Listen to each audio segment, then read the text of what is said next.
vous avoir avec nous aujourd'hui au cabinet DSB. Tout d'abord, avant de commencer la présentation, l'équipe du cabinet DSB se joint à nous aujourd'hui pour vous faire part de toutes nos condoléances pour la perte de M. Jacques Pelletier. Donc, pour répondre à certains de vos questionnements dont vous nous avez fait part, on vous a monté une petite présentation aujourd'hui, Éric Brisebois, Jonathan Strasbourg et moi-même, Michael Dumetz, pour essayer de vous éclaircir un petit peu. Alors, comment la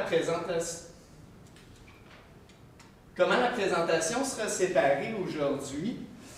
On va commencer par voir un peu l'impôt au décès pour M. Pelletier. Donc, voir les conséquences qui s'impliquent à travers ça, quels seraient les choix qui pourraient être effectués. Ensuite, je vais élaborer un petit peu plus au niveau des impacts pour vous, Jeanne, en tant que sa fille, voir qu'est-ce qu'on peut faire avec, suite à ce décès-là et certains de vos questionnements aussi que vous aviez. Ensuite, Jonathan élaborera un peu plus les impacts pour vous, Martine. Nous verrons ensuite les options dont vous nous avez parlé, que vous avez reçues pour la vente de la participation dans Construis Tout de votre père. On verra ensemble les questions fiscales. Donc, Tom et Sam de Construis Tout nous ont demandé d'éclaircir un petit peu. Ensuite, j'élaborerai un peu sur la fiducie, puis il y aura une petite période de questions. Donc, si on commence ici avec l'impôt au décès pour M. Pelletier. Alors, c'est à retenir que les dates de déclaration au moment du décès, comme il est décédé le 15 janvier, la déclaration pour 2015 va être due 6 mois plus tard, soit le 15 juillet 2016. Puis, au 30 avril 2016, ce sera la déclaration finale, donc au moment du décès. Alors, il y a quelques petites choses qu'on va voir. Premièrement, l'impôt payable pour 2015. Donc, si on prend en considération les informations que vous nous avez fournies, puis les crédits dont il serait admissible, on estime un impôt payable pour 2015 autour de 59 900 $ si on considère un taux marginal d'imposition. Donc ça serait vraiment dans la mesure au niveau fédéral l'impôt le plus élevé que vous pourriez et que M. Pelletier est assujetti. C'est à noter que vous nous avez mentionné qu'en 2015, il y avait eu des dons qui avaient été faits. Malheureusement, ces dons-là ne seront pas admissibles au crédit d'impôt parce qu'ils ont été faits à des organismes de bienfaisance qui ne sont pas enregistrés.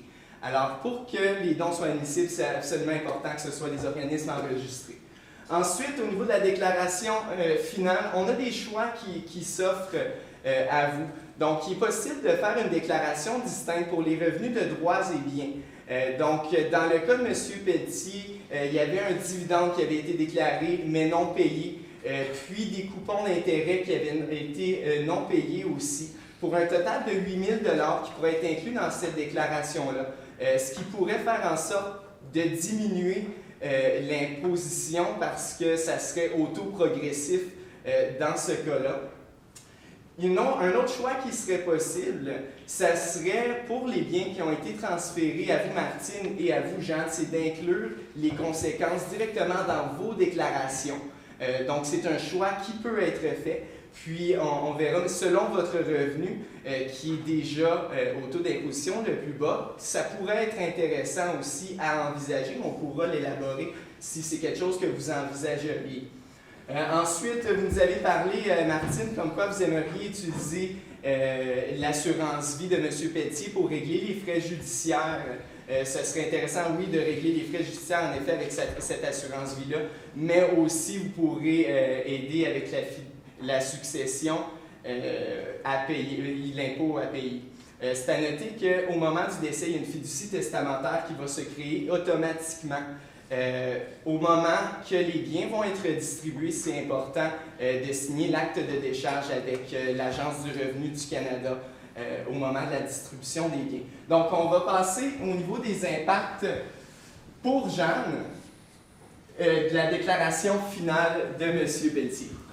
Comme Michael vient de vous mentionner, il y a plusieurs déclarations à produire lors d'un décès. Une de ceux-là, c'est la déclaration finale. On s'est penché, nous, sur quel montant devrait être inclus dans cette déclaration. Premièrement, le salaire. Monsieur Pelletier gagne un revenu annuel de 85 000 $. Donc, c'est important d'inclure le prorata de 15 jours sur 365 jours sur sa déclaration finale. Un autre aspect important serait les gains capital. Il faut comprendre lorsqu'un décès, il y a une disposition réputée de tous les avoirs de monsieur qui devra causer un gain capital, en fait. C'est à comprendre que c'est seulement, vu que les biens transférés à madame, à Martine, ne seront pas assujettis à un gain capital, puisque les transferts au conjoint se font au coût, donc le PBR sera égal au coût, donc aucun impact de ce côté-là. Par contre, les biens transférés à Jeanne devront être faits à la juste valeur marchande. Les deux biens, en fait, trois biens transférés, mais deux biens assujettis à un gain capital sont le chalet en Floride. Le chalet en Floride, présentement, il y a une juste valeur marchande de 605 000 $ et lors de l'acquisition de votre père, un PBR de 405 000 $. Donc, il y aurait un gain capital imposable ici de 200 000 $. Par contre, il y a un choix ici à faire. Il y a une résidence principale qui sera transférée à madame. Il est possible ici de désigner en fait le chalet comme étant la résidence principale, puisque la résidence principale va se faire comme un transfert à la conjointe, donc automatiquement sans imposition. Il est possible ici de retirer tout le gain capital du chalet en désignant le chalet comme étant la résidence principale. L'autre aspect qui est transféré à Martine est le REER. En fait, un tiers du REER sera transféré à Martine. Il faut comprendre que vu que le REER n'est pas transféré à la conjointe, il doit automatiquement être inclus en déclaration finale. Donc, un tiers du REER pour 98 850. Donc, c'est vraiment les aspects qui doivent être inclus en déclaration finale. Et puis, si jamais il y a le choix là, par rapport à la résidence principale, on pourrait retirer le 200 000 $. Donc, on va passer présentement aux impacts pour Jeanne précisément. Alors, comme mentionné par Jonathan, au niveau des impacts pour Jeanne, elle va acquérir les biens de son père à la juste valeur marchande. Donc, le coût pour elle sera donc la JV si éventuellement elle dispose de ces biens-là dans le futur. Donc, pour elle, au moment du décès, il n'y a aucun impact à ce niveau-là. Ensuite, il ne faut pas oublier que comme elle reçoit le chalet, il y a un revenu locatif qui est associé au chalet. Si elle continue d'exploiter cette immobilisation-là de cette façon, il va falloir qu'elle s'impose sur un revenu de bien, donc le revenu de locatif du chalet, puis sur les coupons d'intérêt qui sont engendrés par le coupon. Ensuite, vous nous avez fait part que vous aimeriez utiliser les REER que vous avez reçus, 30 000 $ du REER reçu pour payer vos dettes. Donc, selon les dettes dont vous nous avez fait part, ce qu'on vous recommanderait, ça serait de régler les dettes qui engendrent un taux d'intérêt plus élevé en premier. Donc, si on regarde la carte de crédit qui est à 20 %, ça serait intéressant de régler la carte de crédit en premier. Ensuite, la marge de crédit à 7 %. Puis ensuite, le prêt étudiant, on pourrait attribuer le restant du 30 000 que vous vouliez donner pour 12 700 $. L'hypothèque était aussi de 3 %. Pourquoi régler le prêt étudiant en premier? Les hypothèques, souvent, on va pouvoir avoir des renégociations de taux dans les années, tandis que le prêt étudiant, c'est vraiment un taux fixe. Donc, on réglerait en premier le prêt. Donc, on va poursuivre maintenant avec les impacts pour vous, Martine. Bon, Martine, en fait, comme on l'a mentionné tantôt, il y a plusieurs impacts. Premièrement, le REER, le tiers du REER qui vous serait attribué, aucun impact fiscal de ce côté-là. En fait, il vous sera transféré. Le 2 tiers du REER restant sera attribué à votre nom, encore en REER. Donc, sans problème de ce côté-ci, vous sera transféré. En ce qui concerne la Mercedes, vous avez mentionné vouloir accepter l'offre d'achat de 35 000 $. 35 000 $ elle a été achetée il y a plusieurs années à 95 000 $, ce qui engendrait une perte en capital de 60 000 $ qui sera malheureusement refusée dû au fait que c'est un bien à usage personnel. La résidence principale sera aussi transférée à madame sans aucune conséquence fiscale. Par contre, vous avez mentionné, vous vouliez la garder, c'est bien dans cette résidence-là. Vous seriez réputé être propriétaire de la résidence depuis la date d'acquisition du départ. Donc, vous allez pouvoir désigner cette résidence-là comme étant votre résidence principale dans le futur. D'autres conséquences fiscales, il y avait la celle des actions ordinaires de Plicul. Vous avez mentionné qu'il y a eu une offre de rachat du côté de Plicul pour pouvoir racheter les actions que vous avez. Par contre, il faut être au courant qu'un rachat va nécessairement entraîner un dividende réputé. Un dividende réputé qui sera calculé en fait sur votre somme reçue moins le capital versé de 45 000 $ qui était calculé. Ce qui est imposable à 100 % dans vos poches, vu que le compte de dividende en capital était à zéro aussi. L'autre option qu'on pourrait suggérer, que je pourrais vous suggérer, ce serait une vente sur un marché actif. La vente sur le marché actif est beaucoup plus intéressante puisqu'elle va générer un gain en capital, puis lui sera imposé seulement à 50% de votre revenu. Aussi, Pellicule a été, comme vous avez mentionné dans vos informations fournies, respectait les critères d'une SEPE, donc le 90% des actifs, la GVM des actifs utilisés activement, le SPCC et aussi les critères du 24 mois. Donc, lors de la disposition de ces actions-là sur un marché actif avec le gain capital, vous donnerez le droit à la déduction pour gain capital de 813 500 $. Un autre aspect qui est important ici de vérifier, c'est la vente du terrain boisé. Vous avez mentionné vouloir accepter l'ordre de 37 000 $ pour un terrain qui avait été acheté pour 40 000 $. Donc, une perte en capital qui peut être reportée de 3 000 $. Pensons maintenant au sujet de la vente de la participation de votre père. Donc, nous avons analysé ici les deux options qui s'offrent à vous pour la vente de la participation de votre père dans la société Construitout. Tout premièrement, il faut vraiment déterminer, pour savoir la valeur dans le fond de la participation de votre père dans l'entreprise, nous avons besoin d'informations supplémentaires. C'est-à-dire, nous avons besoin de l'apport initial qui a été mis par votre père dans l'entreprise, tous les apports subséquents, les retraites, les salaires et les dons. Et toutes ces informations-là, ça affecte parce qu'une participation varie dans le temps et c'est cumulé sur toutes les transactions qui se font dans le fond par rapport à votre père. Nonobstant le fait qu'on ne peut pas avoir le chiffre exact de la participation, de la valeur de la participation de votre père, on a quand même fait les calculs à savoir quelle option était quand même la plus avantageuse côté monétaire. La première option, ça permet un montant de 550 000 $ qui va être imposable, il va y avoir des conséquences fiscales et qui vont être imposables dans l'année qui suit. L'option numéro 2, qui était de verser 10 % du chiffre d'affaires pour les 3 premières années et un versement final de 500 000 $ à la 5e année. Et dans le fond, les trois montants de 45 000 $ ont été calculés en fonction que des experts ont mentionné que votre chiffre d'affaires allait peut-être descendre de 10 % et augmenter par après de 2 %. Donc, ça a été pris en considération. Ce qui va donner quand même un avantage au niveau monétaire à l'option numéro 2 d'une valeur d'environ 87 000 $ de plus que l'option 1. C'est intéressant, mais il faut prendre en considération que l'option numéro 1, c'est imposable de l'année qui tout de suite, l'année qui est présente. Et l'option numéro 2, le gain capital, dans le fond, il va être pas reporté, mais il va être repoussé dans le fond dans les années parce que c'est calculé sur la participation résiduelle de fonds de votre père dans l'entreprise. Donc, une fois qu'il n'y a plus de participation, le gain capital va être imposable. Donc, on va juger que ça va être à la 5e année, donc c'est comme une petite report de gain capital. Autre chose à considérer, c'est que si vous ne prenez aucune de ces deux options, la participation va être réputée être disposée à la juste valeur marchande et qu'il va y avoir des conséquences fiscales, c'est-à-dire qu'elle va être introduite à la déclaration finale de votre père. Donc, on va passer ici aux questions fiscales. Vous avez mentionné dans vos informations fournies que Tom et Sam vous ont consulté pour avoir quelques questions fiscales sur la société. La première était la voiture de Tom. Tom utilise présentement une auto qui est louée par la société à 1 500 $ par mois. C'est sûr que Tom devra s'imposer sur un avantage imposable. Le droit d'usage qui va être calculé va donner environ un avantage imposable de 12 000 $. Et pour les frais de fonctionnement, puisque l'auto est utilisée principalement dans les fonctions de la société, il est possible d'utiliser 50 % du droit d'usage, qui est beaucoup plus avantageux en fait de 980 $, qui va donner un total imposable dans les poches de Tom de 18 000 $. Ensuite de ça, vous avez mentionné que vous avez acheté un avion privé que vous utilisez pour aller visiter des sites de construction éloignés. Et aussi, des fois, pour en profiter pour rester plus longtemps et avoir des voyages de pêche. Cet avion-là, en fait, ne sera pas déductible, en fait, parce que ce n'est pas nécessairement lié avec les activités commerciales de la société. Puis, les dépenses en avion ne sont pas vraiment déductibles dans une déclaration pour une société. Ensuite de ça, les congrès. Vous avez mentionné avoir fait 10 congrès dans l'année à des endroits hors de la ville, comme Barcelone, Las Vegas et d'autres endroits à Shanghai. Il faut comprendre que seulement 2 congrès annuels sont acceptés par la loi. Puis il faut aussi que ces congrès-là soient dans le territoire où la société a des activités commerciales. Il faut aussi prendre en compte que ces activités commerciales, les congrès doivent être donnés par une ordre professionnelle en lien avec les activités commerciales aussi de la société.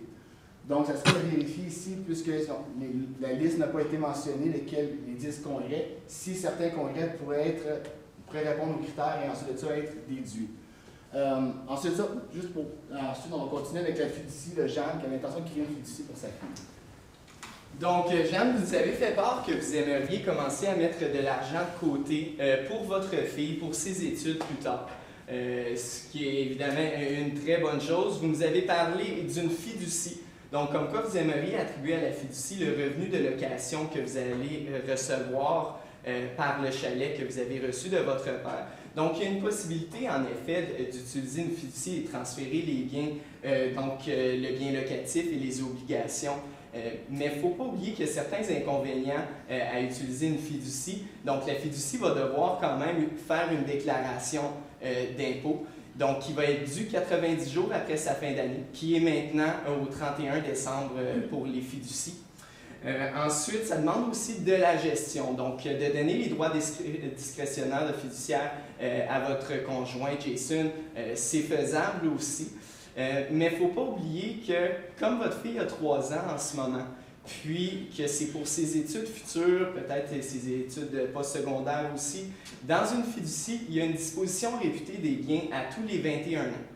Donc, si ça prend plus de 21 ans avant d'utiliser les revenus engendrés par la fiducie pour votre fille, puis que la fiducie est toujours active, les biens seront réputés être disposés, puis ça pourrait engendrer un gain en capital, donc une charge financière supplémentaire à ce moment-là. Alors, nous, ce qu'on vous recommanderait, comme c'est vraiment seulement pour ces études, ça serait éventuellement aussi d'utiliser un régime enregistré d'épargne-études. Donc, le régime enregistré d'épargne-études, c'est que vous allez cotiser des montants annuels dans ce régime-là. Puis, le gouvernement vient cotiser aussi au fond du régime. Donc, ce qui pourrait être assez intéressant. Puis, au niveau de l'imposition, ça sera au moment où votre fille sortira les fonds pour ses études que ce sera imposé dans ses propres mains à elle. Alors, c'est ce qui conclut aujourd'hui la présentation. On espère avoir répondu à la majorité de vos questionnements. Si jamais vous avez des questions supplémentaires, on est à votre disposition sans aucun problème.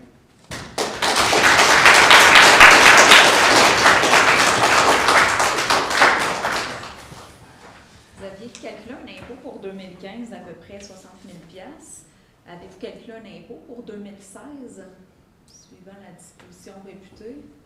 Pour la déclaration finale? Oui. En fait, la déclaration finale, il fallait tenir en compte, en fait, si le choix de la résidence principale allait être fait.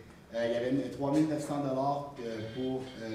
pour le salaire, 98 000 pour le REER, qui nous a amené à incluant le 200 000 avec une imposition de 302 000 D'impôt ou de revenus? de revenus. OK. Fait que l'impôt, à peu près? L'imposition, si on utilise le taux marginal de 50 on pourrait parler d'une imposition de 150 000 Donc, on est à peu près à 200 000 d'impôts à payer là, pour 2015-2016. Avez-vous pensé à la façon avec laquelle on pourrait financer le paiement des impôts? Vous avez reçu une prime d'assurance vie de 100 000 qui va pouvoir être utilisée pour pouvoir payer une partie. Ensuite de ça, il y a plusieurs dispositions qui vont pouvoir être faites pour pouvoir, en fait, vous avez parlé de la disposition de l'auto, la disposition du terrain boisé, la disposition des actions aussi qui pourrait aussi aider à financer l'imposition hypothèque. Puis est-ce que c'est important de procéder à la distribution des biens, là, de payer ces impôts-là? C'est une exigence? En fait, comment ça, pour le particulier, l'impôt est dû au moment de la production de la déclaration. Donc, si il y a des délais pour avoir l'argent et payer l'impôt, donc au moment de la vente, si jamais vous utilisez les biens pour vous financer, puis qu'il y avait des délais, dans ce cas-là, il y aurait des intérêts et pénalités qui pourraient s'appliquer sur le solde qui est dû. Puis c'est important aussi à comprendre que c'est le somme résiduelle qui va être versée au bénéficiaire. Donc, à l'intérieur de la fiducie testamentaire, l'imposition va être prise à même cette fiducie-là et c'est la somme résiduelle qui servira là, qui sera versée, là, avant même de verser les biens au bénéficiaire, il faudra régler toutes les soldes à payer aussi à l'intérieur de la fiducie. Au niveau de Construis tout, là, vous avez analysé un peu les deux options, puis peut-être même une troisième option de rester dans la compagnie. Là. Est-ce qu'au final, vous avez une recommandation à ce niveau-là?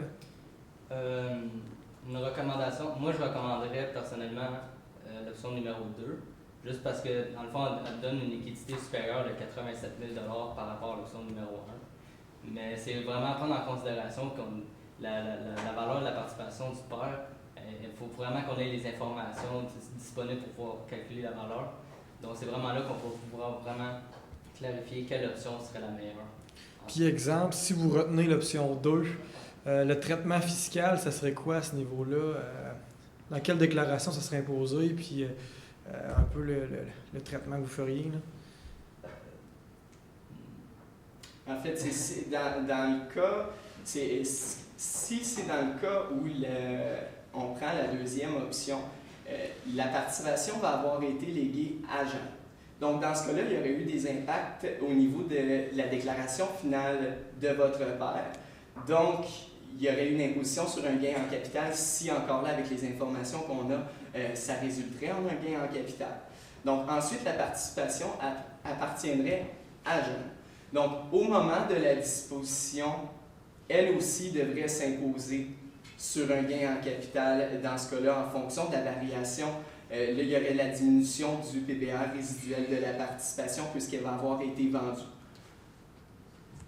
Parfait.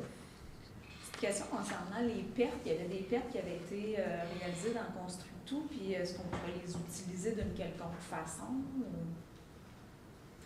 Vous parlez des pertes Des pertes de 500 quelques mille, là, ouais. Il y a eu des pertes en Qui C'était avaient une été réalisées information en qui nous a 2012, échappé. 2013. En fait, si des pertes en capital, c'est sûr qu'on va pouvoir pousser dans le futur une durée indéfiniment. Puis il peut aussi être utilisé dans le passé pour moins des 3 années précédentes. C'est des pertes qui avaient été réalisées dans Constructout en 2012-2013. Est-ce que pour M. Pelletier, il peut en utiliser une partie ou c'est vraiment, ça demeure dans Constructout? En fait, ces informations, on pourrait vérifier, puis on va revenir avec plus d'informations de ce côté-là. C'est sûr que c'est une perte sur investissement, donc on pourrait vérifier si elle pourrait se qualifier comme un BDPTE, en fait, de ce côté-là. Puis aussi, valider si elle peut être aussi utilisée là, pour M. Pelletier.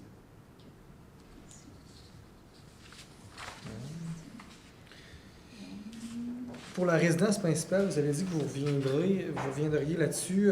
Finalement, est-ce que vous la mettez sur le chalet, sur la maison, vous en mettez pas? Ça serait plus avantageux de l'utiliser sur le chalet, puisque la résidence principale est disposée sans conséquences fiscales à la conjointe de toute façon. Donc, ce serait possible. Puis la conjointe n'a pas l'intention de disposer de cette résidence principale dans le futur. Donc, dans le fond, c'est possible d'utiliser le chalet comme étant la résidence principale, puis ensuite de ça, pouvoir diminuer les gains en capital possible. Bien d'éliminer. La question est terminée.